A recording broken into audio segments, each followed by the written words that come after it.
वाल्मीकि जी का एक विप्र का दंड कमंडल तथा जूते आदि छीनना।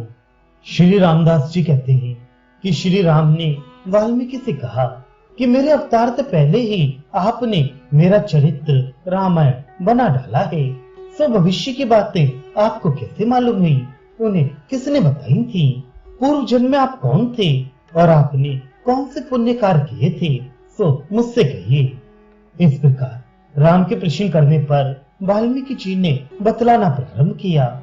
उन्होंने कहा कि आपने बहुत अच्छा प्रश्न किया है। सावधान चित्त होकर सुनिए। आपके नाम की महिमा का वर्णन कौन कर सकता है, जिसके प्रभाव से आज मैं ब्रह्म ऋषि पद पर बैठा हूँ। अच्छा, पहले अपने पूर्व जन्म का वृत्तांत ही आपको बतलाता हूँ। पंपा सरोवर के पास कोई एक महान यशस्वी शंख नाम का ब्राह्मण रहता था। उसने गुरु के पास से सिद्धि प्राप्त की और कुछ दिनों बाद गोदावरी नदी पर गया। उसे पार करके भीमरती नदी पार किया और एक ऐसे निर्जन वन में पहुंचा जहाँ जल तक मिलना बहुत कठिन था। वो वैशाख का महीना था। मारे गर्मी के उसका जीव बेचैन था। दोपहर के समय थककर वह उसी वन में बैठ गया। उसी समय धनुष बाण लिए एक दुष्ट व्याघ्र उसके पास आ पहुंचा। वह दूसरे यमराज के समान भयानक और निर्दयी था। उसने उस सूर्य के समान तेजस्वी ब्राह्मण को तलवार से भयभीत करके उसके कुंडल आदि आभूषण, जूते, छतरी, वस्त्र तथा कमंडल आदि छीन लिए। इसके बाद उसने जाओ कहकर छोड़ दिया। बेचारा ब्राह्मण कंकड़ पत्थर तथा सूर्य के ताप से चलती हुई बाल का व्याप्त मार्ग से चलने लगा। जब उसके पैर ज्यादा जलने लगते तब किसी तृण आदि पर पैर ठंडा करके आगे बढ़ता था। चलते चलते जब पैर बहुत जलने लगे तो वह कपड़ा बिछाकर एक स्थान पर बैठ गया। थोड़ी देर बाद उठकर उस कड़ाके की धूप में पैर की जलने से हाहाकार करता हुआ वो फिर आगे बढ़ा। उस ब्राह्मण को जलती दोपहरी में इस तरह दुखित देखकर व्याध के मन में आया कि मैंने इसकी सारी वस्तुएं तो छीन ली हैं, ना हो तो इसके जूते लौटा दूं। इसकी सब चीजें छीनकर मैंने अपने धर्म का पालन भी किया है।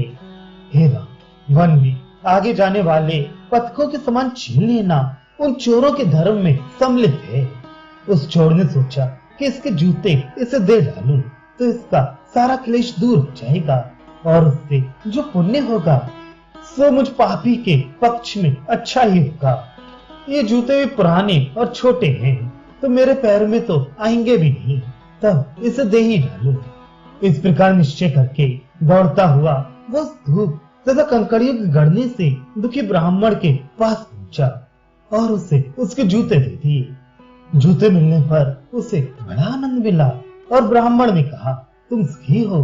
हे वनिच्य, पूर्व जन्म के किसी पुण्य से तुम्हारी ऐसी बुद्धि हुई है जिससे तुमने वैशाख महीने में इस जूते का दान दिया है। इस प्रकार शंख की बात सुनकर व्याध ने कहा कि पूर्व जन्म में मैंने कौन सा पुण्य किया था, सो आप विस्तार पूर्वक मुझे बताइए। ब्राह्मण ने कहा कि इस समय मुझे घाम ज्यादा लग रहा है। इस जगह पर ना तो पानी है ना छाया ही है, इसलिए किसी एक ऐसे स्थान पर चलो जहाँ की छाया और पानी मिल सके। वहां पर ही मैं तुम्हें तुम्हारे पूर्व जन्म का वृतांत सुनाऊंगा। इस प्रकार ब्राह्मण की बात सुनी तो हाथ जोड़कर व्याध ने कहा कि पास ही एक सरोवर में पानी है और उसके आसपास बहुत से केथे के वृक्ष फल से लदे हुए विद्यमान हैं।